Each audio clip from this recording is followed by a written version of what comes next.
You're listening to the Cyberwire Network, powered by N2K.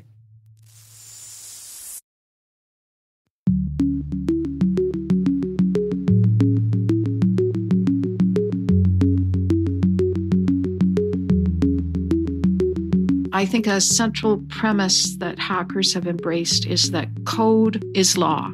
Code, more than law, will determine the kinds of societies that we live in and whether they end up resembling democracies at all. Hello, everyone, and welcome to Caveat, the Cyberwire's Law and Policy podcast. I'm Dave Bittner, and joining me is my co-host Ben Yellen from the University of Maryland Center for Health and Homeland Security. Hello, Ben. Hello, Dave. On this week's show, I've got the story of how the FBI used open source intelligence to track down an alleged arsonist. Ben describes a facial recognition test that took place at the Rose Bowl. And later in the show, my conversation with Maureen Webb on her forthcoming book, Coding Democracy: How Hackers Are Disrupting Power, Surveillance, and Authoritarianism. While this show covers legal topics and Ben is a lawyer, the views expressed do not constitute legal advice. For official legal advice on any of the topics we cover, please contact your attorney.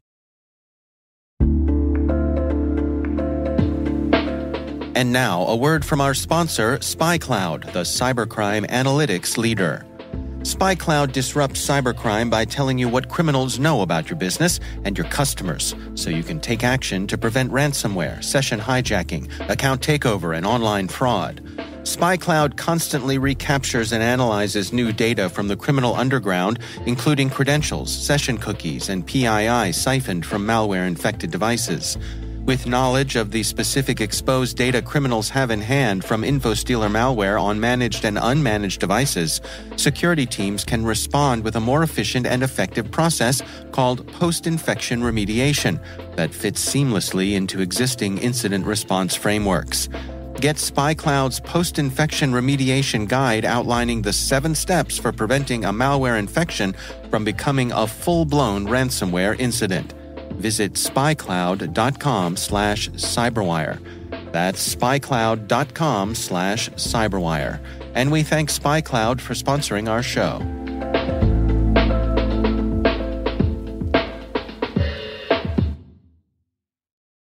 All right, Ben, before we dig into our stories this week, as is so often the case, moments after you and I put a button on our last show, there was some breaking news that updated one of the stories we had. We were talking last time about IBM putting some of their facial recognition technology on hold. What has happened since? So one thing we mentioned on that episode is that IBM was ahead of the curve. They were the first company to basically put a moratorium on facial recognition technology, at least, the selling of that technology to law enforcement. Turns out that they were just the beginning of a trend. So after we recorded our episode, Amazon and Microsoft announced similar temporary bans on the use of facial recognition technology. That means that the market to sell facial recognition technology to law enforcement agencies across the country is much smaller than it was a week ago. I think we mentioned on the episode, upstart companies like Clearview AI might get a larger market share. But one of the things we surmised in the episode when IBM took this action is that even though Amazon and Microsoft might have been able to get a larger market share, they might cave into the social pressure given this political moment that we're in. Right. And they might want to do the thing that they believe is socially responsible. And that's what they did. So we now have, 3 of the largest companies in the world, frankly, and, probably an extremely large proportion of the market share for facial recognition technology announcing a 1-year moratorium until, in the words of our president, we can figure out what the hell is going on. It's always so eloquent. Mm-hmm. So does this also shine a light on the issue that would catch the attention of policymakers to say, hey, if these big companies are putting a pause on this, perhaps this needs our attention? Absolutely. IBM's original notification about this policy change was to members of Congress. And I think that that's not accidental. I think it's a signal from the tech companies. Look, if we're willing to sacrifice our bottom line potentially because we realize that this technology is associated with systemic bias and other negative externalities, then it is incumbent upon Congress or state legislatures to make policy changes. So I think it's a big wake-up call. Oftentimes we'll see the private sector lead in areas of technology policy. They're more well-situated. They have subject matter expertise that most members of Congress do not have. And, they have to be a little quicker to respond to the dynamics of the market. And so I think, this really might cause Congress to step back, consider, well, if we have Amazon, IBM, and Microsoft ceasing use of this technology for a full year, it might be worth it from our perspective to develop some standards and policies. Right. So I think that could definitely be something we see going forward. Yeah, certainly interesting developments. Well, let's move on to our stories for this week. Why don't you start things off for us, Ben? Sure. So back a long time ago in a month called January, seems like probably ages ago, we had things that were called large sporting events that took place at large stadiums. It was only several months ago. One of those events was the Rose Bowl, a game between the Oregon Ducks and the Wisconsin Badgers. Took place in Pasadena, California, as it always does on New Year's Day. What was different about this year's Rose Bowl is that in the Fan Fest section, a company called Visibility, I think that's how it's pronounced. It's the word visibility without any of the vowels. Right. They had put up surveillance cameras to test facial recognition software to be used for advertising purposes. So the cameras were put on all of the attendees at this Fan Fest. It was approximately 30,000 points of data that they were able to gather. The cameras would be put atop large digital advertisements. So people would look at the advertisements. The cameras are directly above those advertisements, and the cameras end up getting a really good look at those individuals. They can take pictures. They have the full face in front of them. And they are able to, use that image for facial recognition purposes. They want to figure out who's looking at these advertisements. What is the person's gender, age? They're also going to check the faces that they observe against criminal databases. Is there anybody on a criminal watch list who's come to this event? Is this a person who has an outstanding warrant available? So this is pretty extraordinary. I will note, this hasn't been necessarily confirmed, but attendees who were interviewed as part of this article said that they did not see any warning in the FanFest area saying you are being recorded by Visibility. Your face may be captured for facial recognition purposes, et cetera, et cetera. Help me understand here. I mean, I can see... no matter what you think about it, I can understand it. I can see the capturing of faces for advertising purposes. In other words, if this ad has your attention, then you can presume that this might be something that this person is interested in. So let's grab a shot of their face, file it away, and we know that this person has an interest in whatever it was they were watching the ad for. Right. It's free market research. Right. But I guess I'm having trouble following the extension of that to, hey, while we're at it, let's send this information to law enforcement. It's a great question. I mean, the reason it's accessible to law enforcement is that nobody in that crowd has a reasonable expectation of privacy. So if law enforcement were to obtain this data, they would not need a warrant to search it against their criminal databases. Simply by going out in such a public place and revealing yourself at a Rose Bowl Fan Fest with 30,000 other people, you've lost your expectation of privacy. Now, that to me is sort of a bit of a legal fallacy in this situation. I might have a general idea that there are probably security cameras set up to make sure that if there's an incident at this Fan Fest, they're able to capture who did it, what happened. I'm probably not anticipating that there's a company without vowels in its name taking hundreds of pictures and capturing my face, using it to check against criminal databases. I mean, I just think that's not something that's in the mind of a reasonable person who attends this Fan Fest. And so without putting out a warning, I frankly think it's a little bit unfair to the attendees in terms of their right to privacy. And I think this is sort of an extension of the surveillance state that I think goes beyond the pale. Yeah. It's interesting to me because, back in my broadcast days, I remember when if we would be set up, shooting a commercial or something like that at at a store or a shop or even at a sporting event, something like that, we would put up signage that said, attention, we're making a commercial here today. And, by passing through this area, you acknowledge that you may be captured and you may be in the movie, that sort of thing. And right. if you don't want to be, either avoid this area or let someone know or something like that. And while I suppose we technically didn't have to do that in a public place, as you say, there's no expectation of privacy, just felt like the right thing to do, the sporting thing to do, if you will. Absolutely. Good sportsmanship. Tell your attendees that they're going to be spied on. Yeah. Now, again, it's not confirmed that there were, no warnings here. Right. But, we talked about transparency as it relates to these subjects repeatedly. The article, and the person who wrote this article, it's from the publication 10, reached out to both the Rose Bowl and the company and asked about the use of the surveillance, and both of them declined comment. So, they're being relatively cagey about it. The company doesn't have a large public profile. According to LinkedIn data, it's only a 50-person company, but they have had contracts with some pretty large entities, Mexico City being one of them, and they've used that for criminal surveillance circumstances. So, it's an organization that's kind of below the radar, but relatively well established. And, they're expected to make, or were expected to make, up to $20 million in profit during this calendar year. So it's a relatively prominent organization. So I think the lack of a sign, the lack of transparency means that attendees don't have any reasonable option to avoid the FanFest area.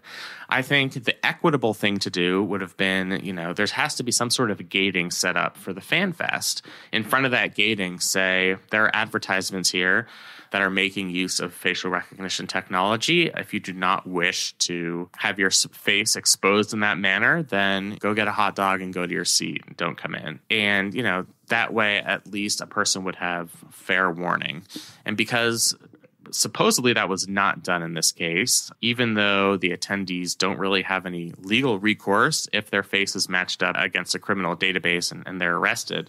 I think they do have an ethical case to make against both the Rose Bowl and this company. So it was definitely something that was sort of very eye-opening, and a lot of digital surveillance kind of reads like it's from 1984.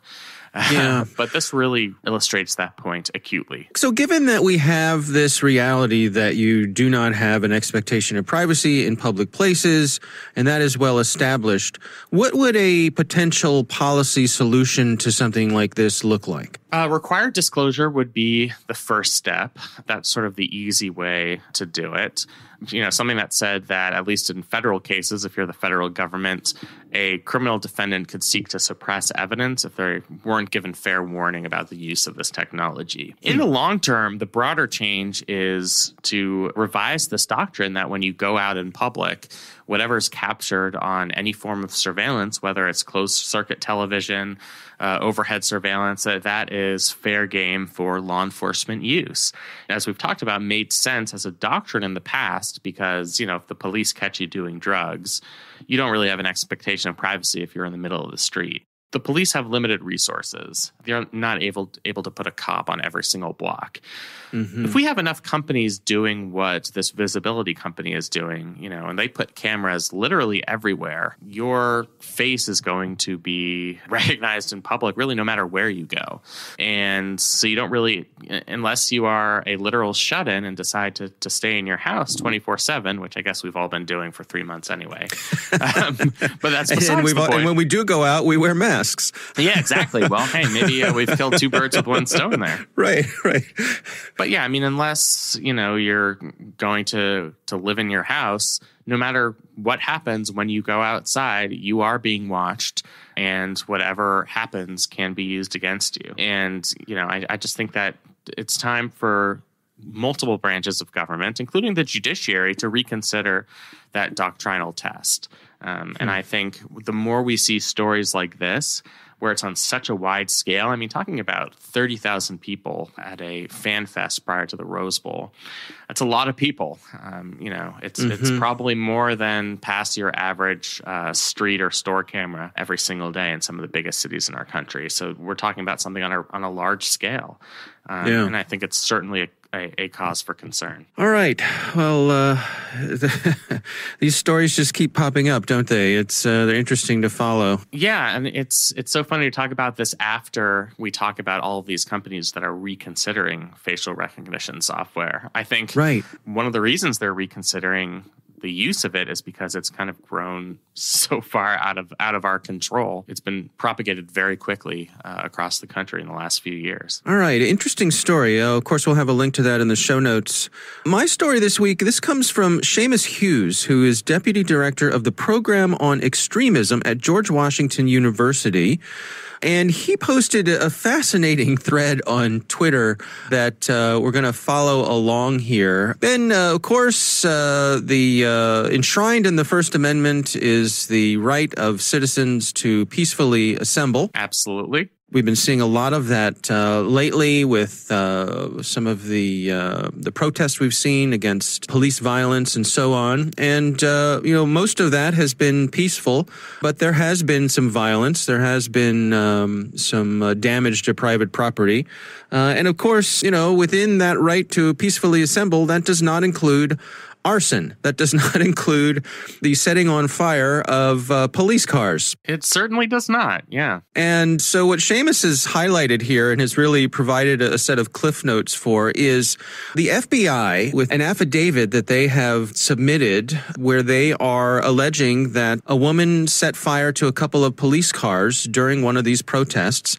The woman is named Lori Elizabeth Blumenthal, who is alleged to have done this by the FBI. And what this really tracks is what we call OSINT in the security world. That stands for Open Source Intelligence.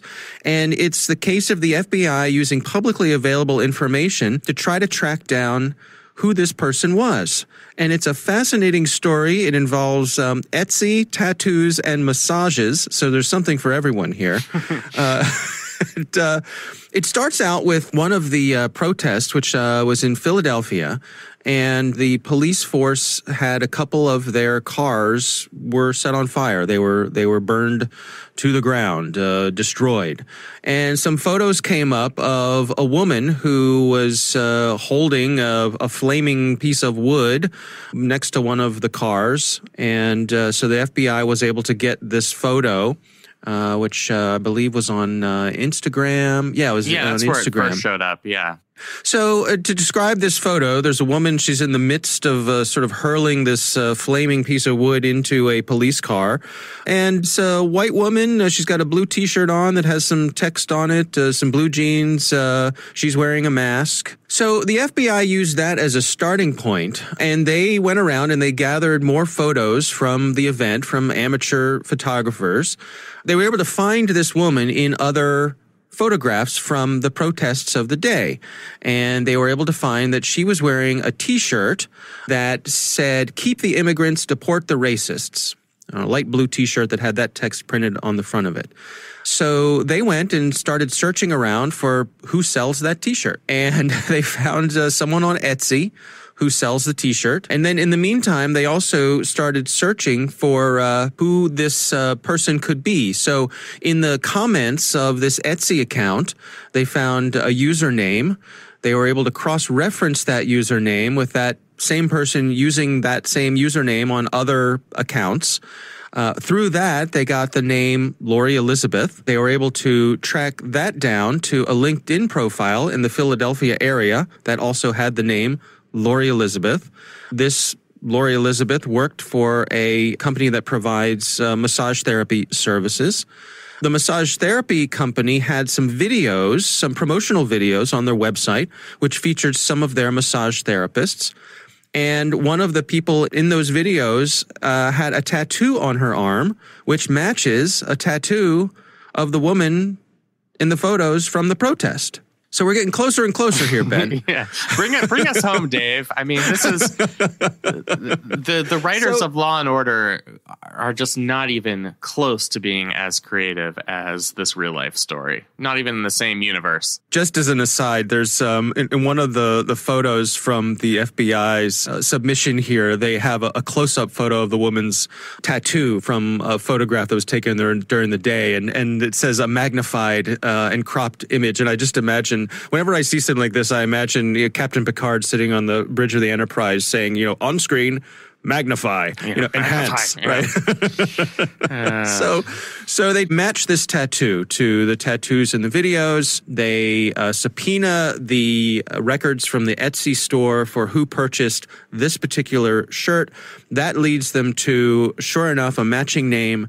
They get the shipping address of the woman who purchase the shirts. I suppose at that point, they take this to a judge and get a warrant for her arrest? Is that how it works? That's what happened. And I presume that she's been arrested at this point, although it doesn't say explicitly in this Twitter thread. Yeah. What do you make of all this, Ben? It's extraordinary. I mean, the story is just incredible. The fact that all you had to begin with was a photograph. There's nothing particularly identifiable about this person if you look at a photograph from a long distance. It's a woman wearing a mask. You can see what color her shirt is, but that's about it. That they first went to Instagram and found a user who had taken the photo, got permission from that Instagram user to obtain that photo and cross-referenced it to other photos in the protest. We're able from that to zoom in and find out two relatively simple, mundane things: the message on her shirt and the tattoo that she had. And just through normal investigative open source police work, we're able, within a very short time period, i.e. a single day basically, get a warrant for this person's arrest. The story here is that we all have a very large digital footprint. It's larger than we can possibly imagine. Whether you are buying something on Etsy, what is it, Poshmark that she used? I'd never heard of that. Do you know what that is? Yeah, I think it's another online store. Yeah, so that's where they cross-referenced her username from a comment section, which led them to a LinkedIn profile, which led them to the website of the massage parlor where she works. This is all information that is publicly available. The only subpoena they had to obtain was from Etsy to get the address to where they shipped this shirt.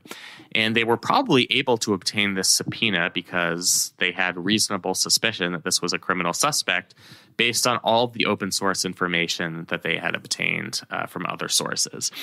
So there is a lesson in all of this besides, the fact that this is just an incredible series of events and a fascinating, entertaining story. People need to realize how large their digital footprint is. It builds up over time in a bunch of different places.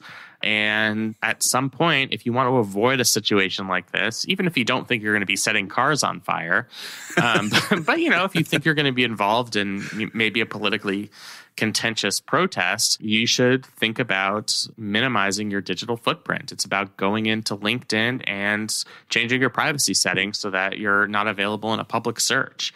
Doing the same thing on sites like Etsy and Poshmark. It's about not having anything identifiable on your organization's website that would identify an employee, such as a tattoo. This can be a very time-consuming process, but unless you don't do it, it means that this day and age, if you commit a crime in public, even if you've concealed yourself with a mask or something else, there's so much information out there that you are probably going to get caught eventually. I'd say it's pretty unlikely that it would be as fast as the law enforcement was able to put together in these circumstances, but you're going to get caught. So this is just the ultimate story about how large our digital footprint is. Yeah, and to me, it's that no matter how careful you've been with these sorts of things, chances are you're not as anonymous as you think you are. You certainly are not. I mean, part of it is that there's such a plethora of not only social media, but just, every website we do online shopping, we probably forget that we've used a lot of these services. So, if I decided I wanted to scrub my digital footprint tomorrow, I'd start with the social networks I use the most, like Facebook and Twitter, maybe LinkedIn. But would I get really granular and go down to that Jimmy John's profile I created so I could, save up for a free sandwich? Probably not. But they have information about me as well. It's just you put together such a vast profile of yourself without even really thinking about it or being conscious about it. And it's just amazing to see somebody, in this case, an FBI agent, kind of put the pieces of the puzzle all together. It's really extraordinary. Really interesting story. We'll have a link to that from Seamus Hughes. Again, he's the Deputy Director of the Program on Extremism at George Washington University. We'll have to try to get him on the show. Seems like an interesting guy we'd probably like to talk to. Absolutely. Yeah, if you're listening to this, please come on Caveat. And should we give a shout out to our friend of the show who made us aware of this story? Yeah, absolutely. Our thanks to Liz Wharton. She's Lawyer Liz on Twitter. She's been a guest on our show and quite often sends us interesting things that she thinks might be interesting to us and our audience. And in this case, that surely was the case. So thanks to Liz Wharton for sending this over to us. Absolutely. Thank you, Liz. Well, it's time to move on to our listener on the line.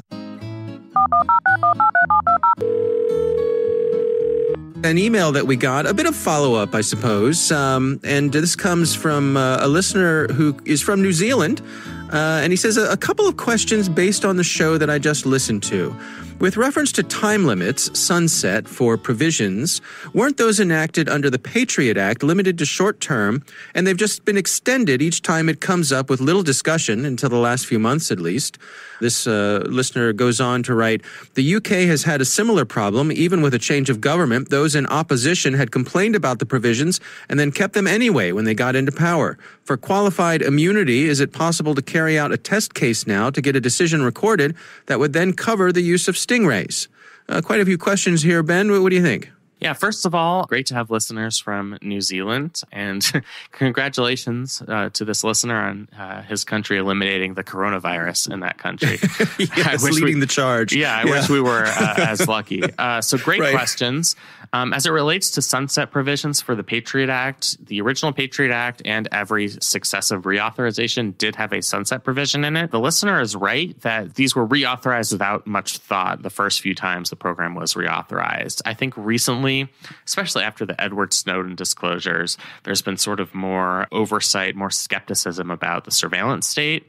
And so Patriot Act reauthorizations have been a little bit more contentious. We saw it in 2015.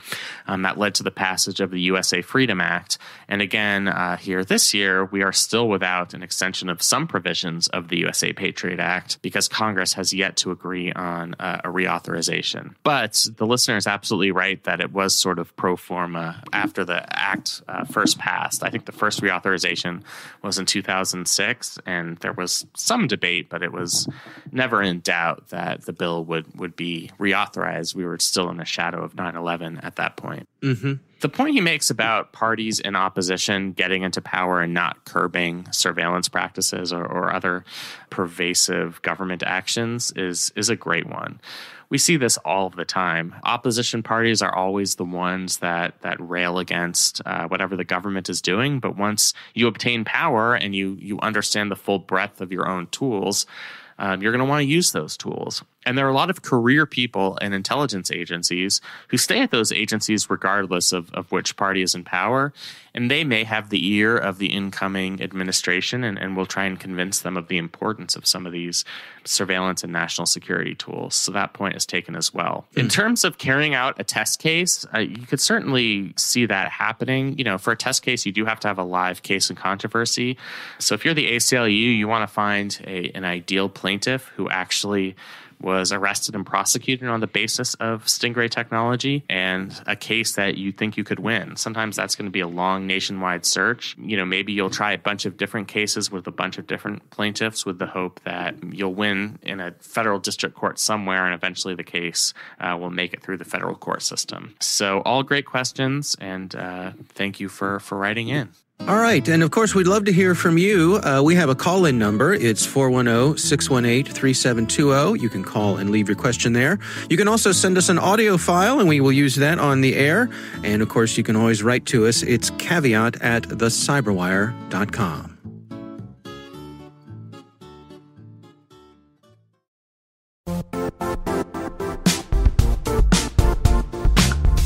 Now, now, a word from our sponsor, the Johns Hopkins University Information Security Institute, currently seeking qualified applicants for its innovative Master of Science in Security Informatics degree program. Study alongside world-class interdisciplinary experts and gain unparalleled educational, research, and professional experience in information security and assurance. Interested U.S. citizens should consider the National Science Foundation's CyberCorps Scholarship for Service program, which covers tuition and a $6,000 annual professional development allowance, as well as providing a $37,000 additional annual stipend. Apply for the scholarship and the fall semester by March 1st. Learn more at cs.jhu.edu/MSSI.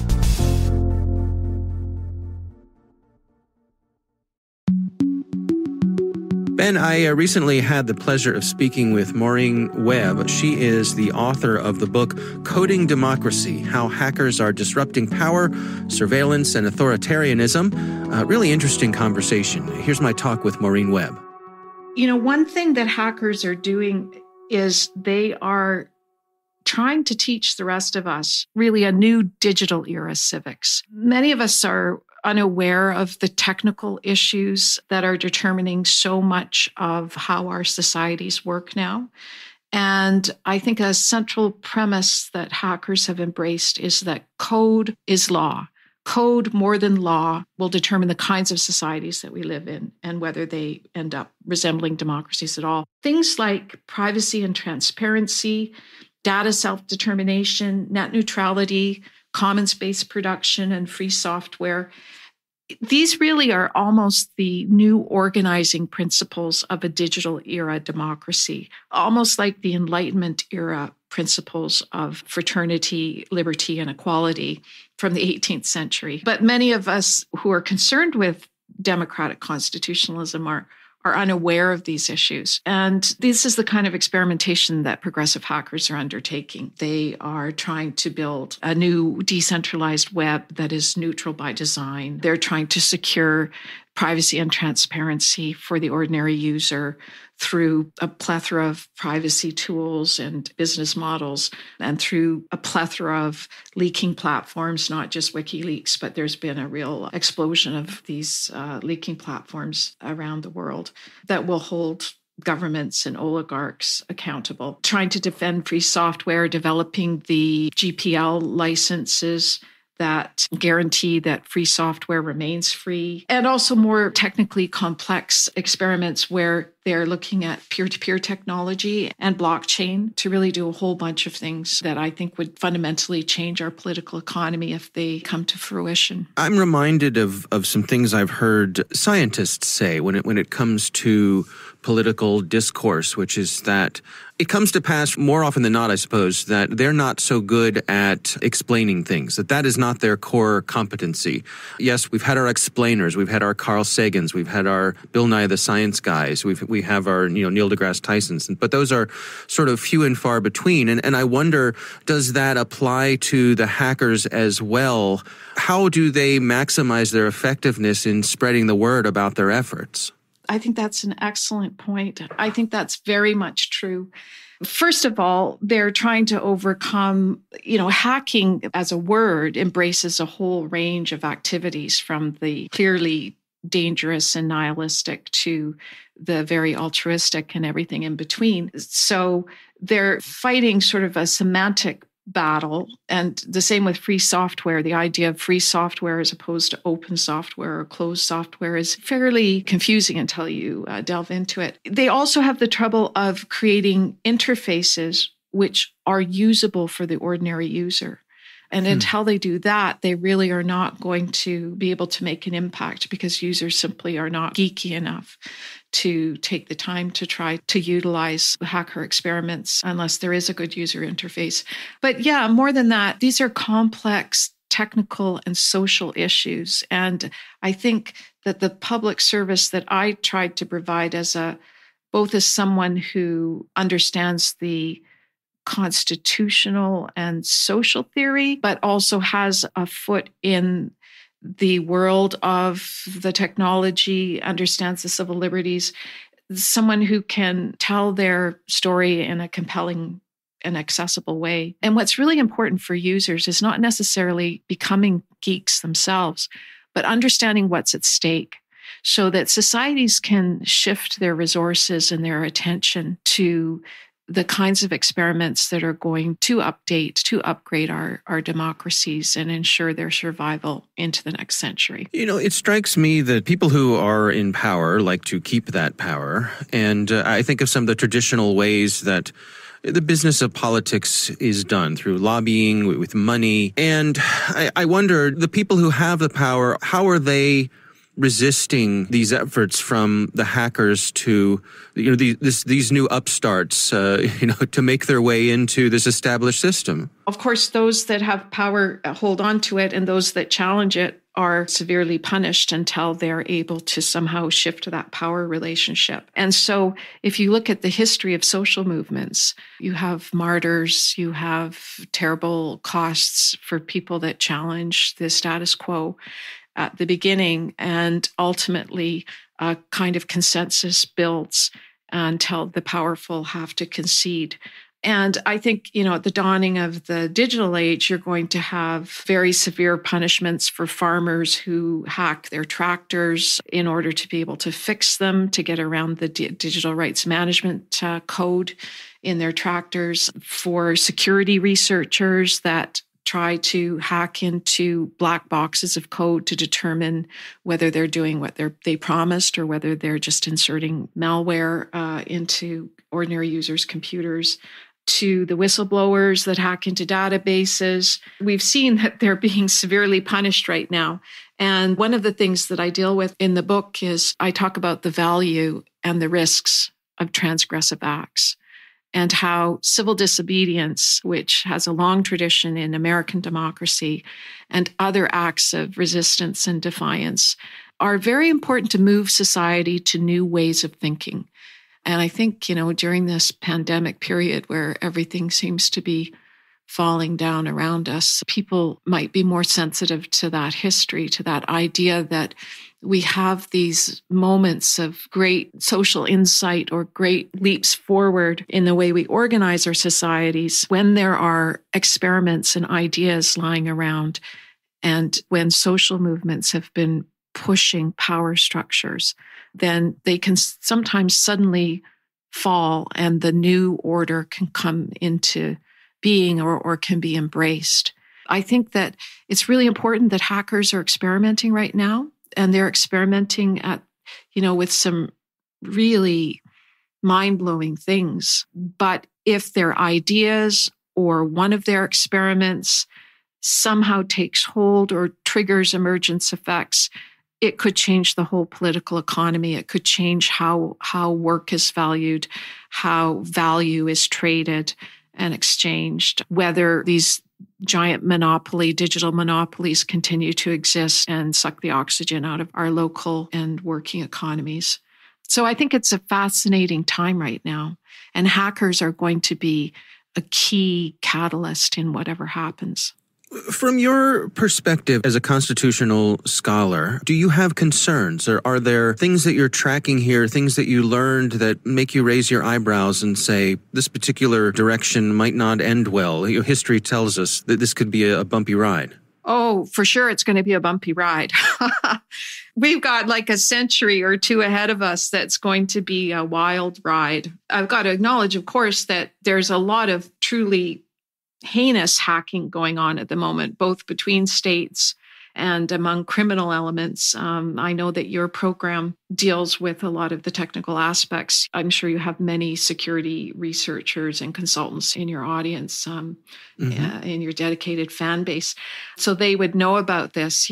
Hackers can hack critical infrastructure. We all know the stereotype and the bad things that hackers can do. And also there's legitimate questions around, for example, the activities of an organization like WikiLeaks, the kind of leaking that is responsible or irresponsible in terms of protecting individuals or allowing institutions to have some ability to operate without complete transparency, because complete transparency makes diplomacy, for example, difficult. There's a lot to be worked out in the next century. Not only the technological advances, there will have to be technological innovations to make peer-to-peer and blockchain work in a way that serves society. But there also need to be theoretical innovations, because I don't think anybody has fully theorized what a new political economy could be. An economy that's not based on an industrial model, an industrial-based mode of production. And that's the other fascinating thing, is that when you have code can be developed almost at zero cost. So what does that mean for society? Why are we allowing all of the value and all of the exchange power to be captured by a few players when the code itself can be reproduced at zero cost? This is, in some ways, the end of the theory of capitalism. All right, Ben, interesting conversation, huh? Yeah, I said this to you before we started recording, but it's really one of the most fascinating interviews I think we've done on this podcast. I mean, she's very insightful, and I think she's really opened my mind to sort of the democratizing aspect of hacking. I think it was particularly interesting to listen to in this current geopolitical moment where we're seeing vast societal changes as the result of disruptive action. What's happening now is large-scale political protests. Sometimes they've turned violent, but oftentimes they're not violent at all, but they are sort of creative destruction. In the words of Representative John Lewis, you're making good trouble. And that's sort of the point she was making about hackers. Some of the most profound, important change in our society is when people take action that may or may not be illegal, but that's uncomfortable for people in power. But it's nevertheless very important to maintain our democratic system. So, I think this is certainly food for thought. It's a different perspective on, people who have chose this as a hobby or a career path, that there really is a moral to hacking in certain circumstances as it comes to democracy. So very much appreciate the interview, and, I think it's certainly food for thought. Yeah, absolutely. Our thanks to Maureen Webb for joining us. Again, the book is titled Coding Democracy: How Hackers Are Disrupting Power, Surveillance, and Authoritarianism. That is our show, and we want to thank all of you for listening. This episode is brought to you by Palo Alto Networks, the leader in cybersecurity. As AI-driven attacks increase, organizations can't afford to have network security that's stuck in the past. Discover how Palo Alto Networks can help you predict what's coming and proactively secure against it with a zero-trust, AI-powered network security platform built to secure whatever, whenever, wherever. To learn more, visit paloaltonetworks.com/network security platform.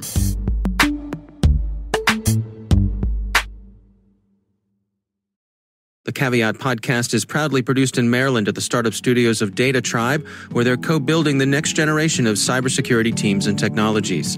Our coordinating producers are Kelsey Bond and Jennifer Iben. Our executive editor is Peter Kilby. I'm Dave Bittner. And I'm Ben Yellen. Thanks for listening.